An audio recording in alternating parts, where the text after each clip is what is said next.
রাজধানীর গুলশানে চিত্রনায়িকা ইয়ামিন হক ববির রেস্টুরেন্ট ববস্টার ডাইনিং দখল, লুটপাট, প্রতারণা, ব্যবসায়িক অংশীদারকে হত্যা চেষ্টা ও মারপিট এবং মিথ্যা মামলা দিয়ে হয়রানির অভিযোগ উঠেছে। গত 22 জুন রাতে ববস্টার ডাইনিংয়ে লুটপাট ও মালামাল সরিয়ে নেওয়ার ঘটনা ঘটে। 23 জুন দুপুরে ববির ব্যবসায়িক অংশীদার ঘটনাস্থলে গেলে তাকে মারপিট করা হয়। এ বিষয়ে ওই দিনই মামলা দায়ের করেন ব্যবসায়িক অংশীদার মির্জা বাশারের ছোট ভাই আব্বাস। একই দিন মির্জা বাশার ও ববিকে আসামি করে রেস্টুরেন্ট ভবনের এজিএম সাকিব মিথ্যা মামলা দায়ের করেন বলে দাবি করেছেন ববি।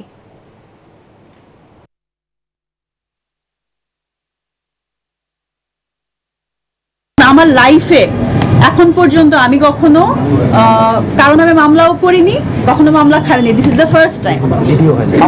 জিডিও হয় না আমার নামে। ওনারা কিন্তু বারবারই বলেছে আমরা অমুক দিন বসছি সলভ করে দিচ্ছি, প্রবলেমটা সলভ করে দিচ্ছি, একে ফোন দিচ্ছি, ওকে ফোন দিচ্ছি, এবং অনেক ফোন আসছে আমার কাছে।